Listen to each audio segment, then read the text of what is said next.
Saya Ayu Standingwarno dan ini adalah keamanan dan regulasi produk pangan fungsional. Pada kesempatan kali ini kita akan membahas regulasi yang ada di luar negeri yang kemudian dilanjutkan dengan regulasi yang ada di Indonesia.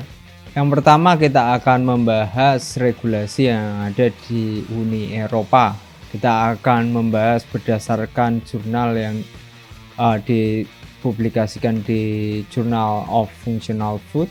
Paper ini akan membahas mengenai Health Claim Assessment Procedure of EFSA. EFSA ini merupakan suatu lembaga yang mengawasi keamanan pangan di Uni Eropa. Penggunaan klaim kesehatan untuk tujuan pemasaran diatur dalam Nutrition and Health Claim Regulation atau NHCR, di mana makanan dengan klaim tersebut harus secara saintifik terbukti.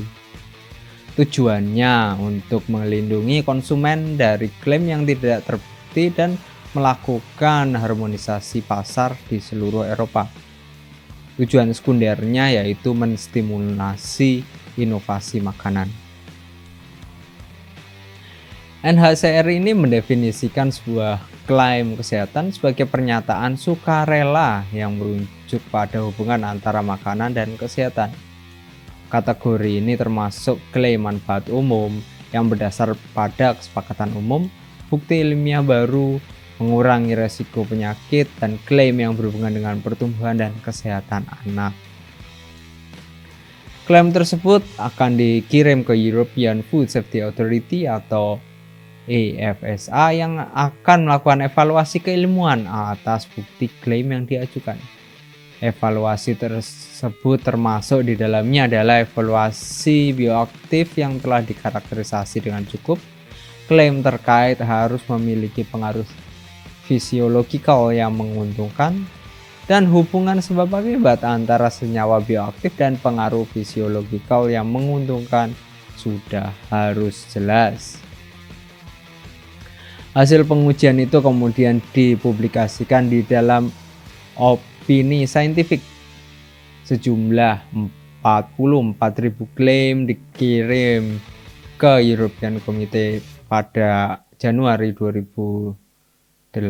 Kemudian dilakukan klasterisasi menjadi 4.637 klaim. Kemudian setelah dilakukan evaluasi dari 2.000-an klaim, hanya 200-an yang dapat diotorisasi pada Desember 2012, yang kemudian dituangkan ke dalam regulasi nomor 432 tahun 2012 atau yang disebut dengan The Positive List. Makanan dengan antioksidan pada saat aplikasi klaim kesehatan pada tahun 2008 ini merupakan pangan fungsional yang menjanjikan. Pada tahun tersebut 230-an klaim pada antioksidan dilakukan. Akan tetapi setelah evaluasi hanya 6 yang mendapatkan opini positif dan diautorisasi.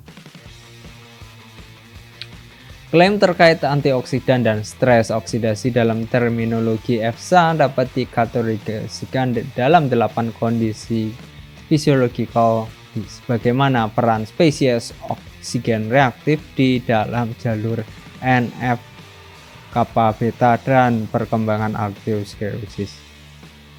Termasuk di dalamnya penuaan sel, kardiovaskuler, sistem imun, reaksi inflamasi, kerusakan atau antioksidan oksidasi, kerusakan karena oksidasi UV, penglihatan, dan juga kondisi stres oksidatif lainnya. Pada gambar ini kita bisa amati bahwa kriteria yang dipakai di dalam analisis klaim kesehatan di sini, yang pertama adalah bioactive substances-nya apakah sudah secara cukup dikarakterisasi, kemudian manfaatnya apakah manfaatnya memiliki efek psikologikal ataupun tidak. Kemudian hubungan sebab akibat yang spesifikasinya macam-macam, termasuk di dalamnya buktinya cukup atau tidak, metodologinya benar atau tidak, biomarkernya, apakah menggunakan uji in vitro, apakah menggunakan uji binatang, atau tidak menunjukkan adanya hubungan sebab akibat atau bahkan buktinya tidak dapat diperoleh. Sebenarnya bagaimana sih cara aplikasinya? EFSA itu memiliki suatu guidance yang tertuang di dalam General Scientific Guidance for Stakeholder on Health Claim Application yang dipublikasikan di EFSA Jurnal yang dapat diakses oleh setiap orang secara gratis. Kita langsung ke aspek nomor 8, yaitu aspek saintifik yang harus diperhatikan di dalam klaim kesehatan. Yang pertama, apakah klaim tersebut berkaitan dengan sifat esensial dari zat gizi, sehingga harus mengetahui sifat zat gizi tersebut. Yang pertama adalah apakah dibutuhkan dalam fungsi normal tubuh manusia, seperti memiliki peran mekanistik dalam fungsi metabolisme dan atau memiliki kemampuan unik untuk membalik tanda-tanda atau gejala klinis karena kekurangan zat tersebut. Juga apakah tidak dapat disintesis oleh tubuh atau tidak dapat disintesis dalam jumlah cukup untuk mempertahankan fungsi tubuh yang normal pada target populasi. Yang terakhir, harus didapatkan dari sumber diet. Bila kondisi tersebut sesuai, hubungan antara konsumsi makanan atau komposisi makanan dalam pemeliharaan tubuh yang diklaim dapat muncul. Akan tetapi, bila klaim tersebut tidak berdasarkan sifat esensial zat gizi, uji manusia pada hubungan antara konsumsi makanan atau komposisi makanan dan pengaruh yang diklaim dibutuhkan untuk dasar saintifiknya. Langkah kedua adalah karakterisasi makanannya. Karakterisasi terkait bentuk kimia dari zat gizi yang secara alami ada dalam makanan dan bentuk yang dibolehkan ditambahkan dalam makanan. Untuk karakterisasi komposisi makanan yang harus diperhatikan adalah bahan penyusun dan karakternya, khususnya yang dapat berkontribusi pada pengaruh yang diklaim. Untuk itu perlu untuk memiliki informasi mengenai pencernaan, penyerapan, metabolisme, ekstraksi, dan atau bioavailabilitas dari zat tersebut. Dan juga hipotesis atau data terkait mekanisme zat tersebut dapat menghasilkan pengaruh yang diinginkan. Juga proses produksi, misalkan apakah zat tersebut dapat diproduksi secara konsisten pada spesifikasi yang diinginkan dan apakah stabil selama pengolahan, penyimpanan, dan penyiapan konsumsi seperti yang biasa dilakukan oleh konsumen, yaitu pemasakan. Langkah ketiga adalah formulasi klaim. Klaim yang diinginkan dilengkapi untuk review menyeluruh pada uji manusia yang tersedia untuk mengidentifikasi pengaruh zat tersebut terhadap kesehatan atau penyakit yang mungkin kuat dan menyimpulkan apakah keluaran yang dihasilkan menguntungkan dalam konteks fungsi dan atau pengurangan resiko penyakit yang klaim. Tingkatan keluaran variabel yang digunakan dalam penelitian merupakan pengukuran langsung pengaruh yang diklaimkan dan kesesuaian mode pengujian yang digunakan. Langkah keempatnya adalah melakukan review komprehensif, apakah terpublikasi maupun tidak, dalam uji manusia pada hubungan antara makanan dan pengaruh kesehatan atau penyakit yang menjelaskan klaim pengaruh untuk mengetahui semua studi manusia yang mungkin berpengaruh untuk pembuktian. Apakah penelitian dilakukan pada uji kelompok yang mewakili populasi target klaim atau merupakan ekstrapolasi yang secara biologis masuk akal?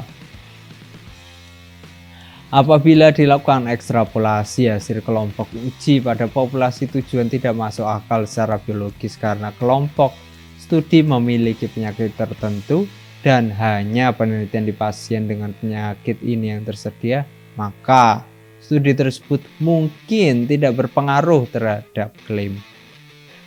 Bila ekstrapolasi hasil tidak masuk akal secara biologis karena kelompok studi berasal dari subgrup yang berbeda dari populasi umum dan tidak ada studi pada subgrup target, uji ini dapat berpengaruh untuk klaim pada subgrup yang berbeda.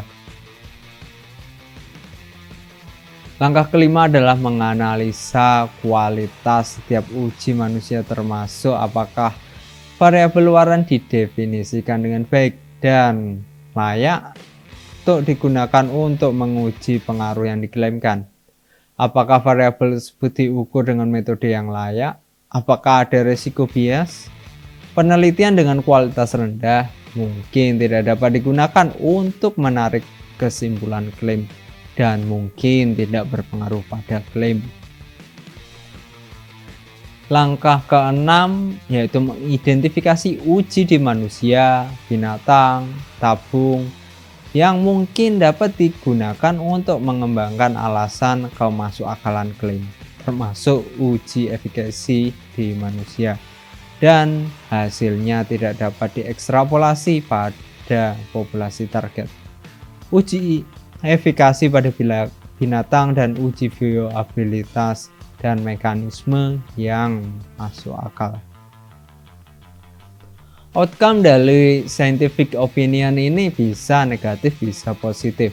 Di sini adalah salah satu contoh yang menghasilkan opini negatif yang ada pada cocoa flavanol. Yang pertama adalah karakterisasi makanan. Subjek dari analisis ini adalah cocoa di coklat, polifenol dan flavonol di cocoa. Kemudian flavanol yang termasuk di dalamnya procyanidin dan katekin itu dapat diukur di dalam makanan menggunakan metode dan kondisi yang layak, sehingga senyawa ini disimpulkan cukup dikarakterisasi.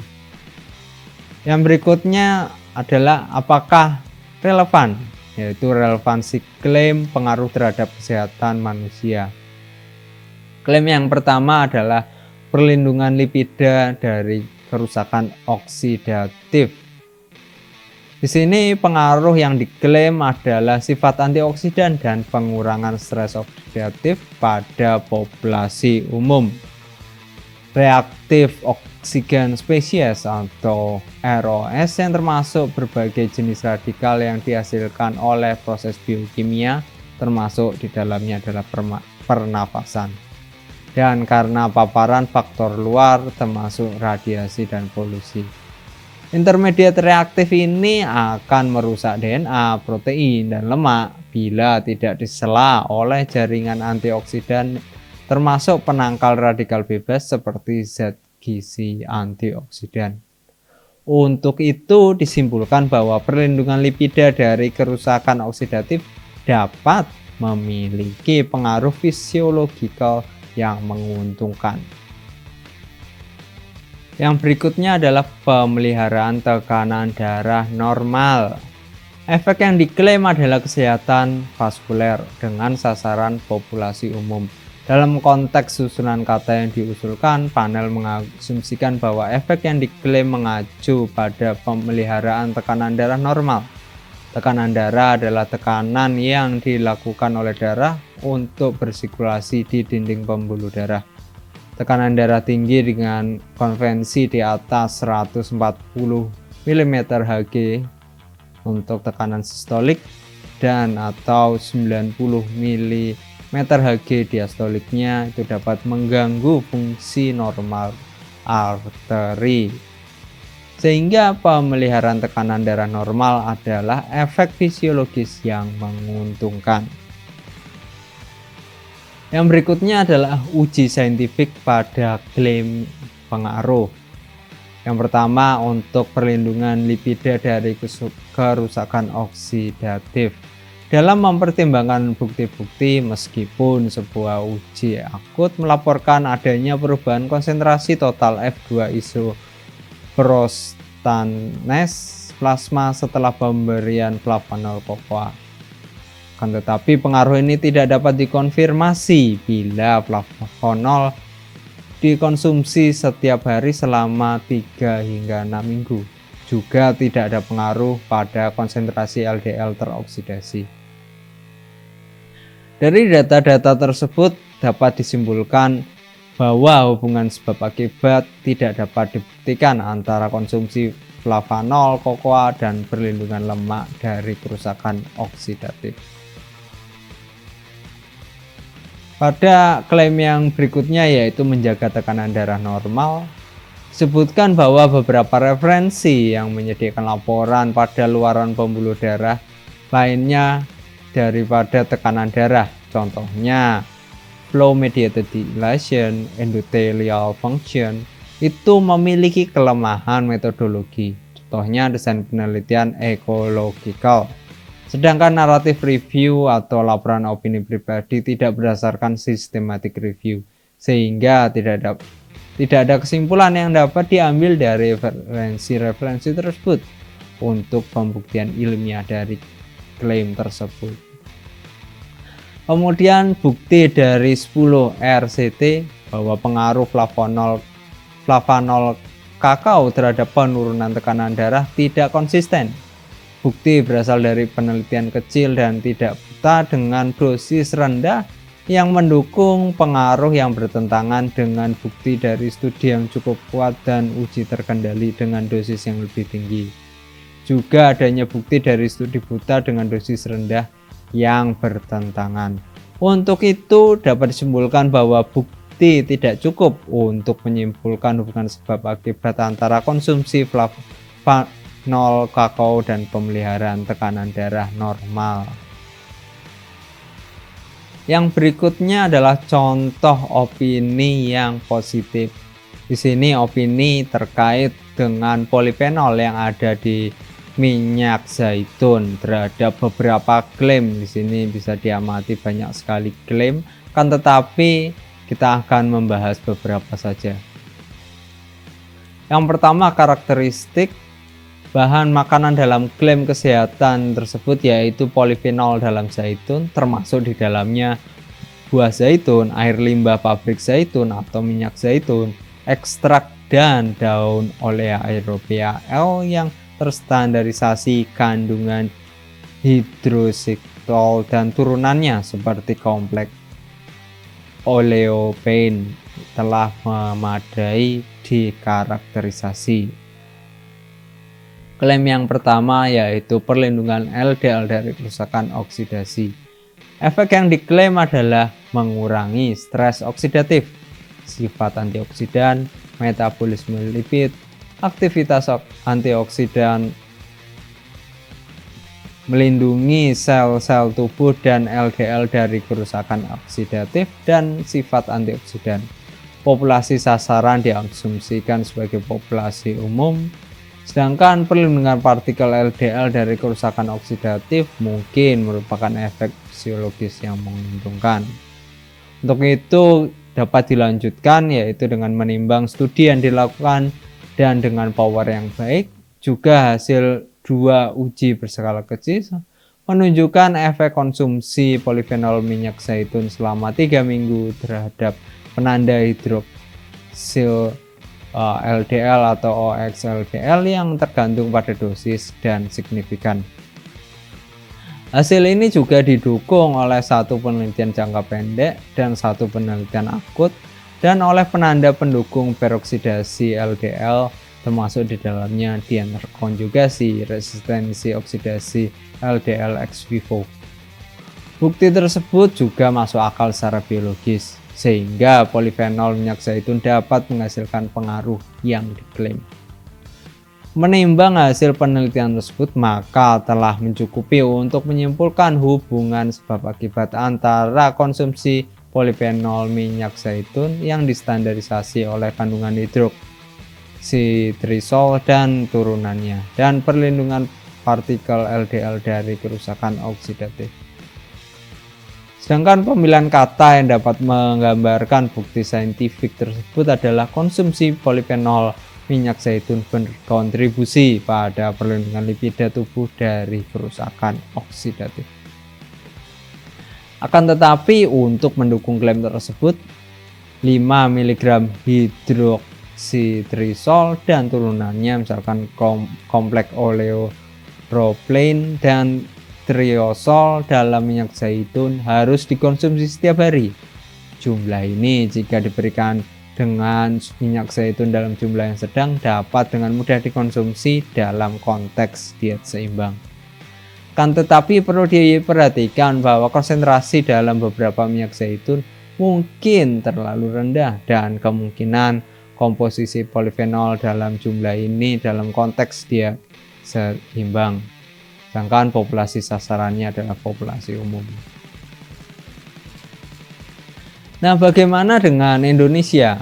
Indonesia terkait dengan makanan memiliki berbagai macam peraturan termasuk peraturan mengenai label dan iklan pangan, tentang pangan, dan juga pengawasan klaim dalam label dan iklan pangan olahan. Kita akan membahas berdasarkan paper yang dipublikasikan dalam jurnal standarisasi, yaitu pengembangan standar nasional Indonesia pangan fungsional tahun 2019. Disebutkan bahwa saat ini belum ada peraturan, regulasi, atau SNI yang mengatur tentang pengembangan pangan fungsional Indonesia.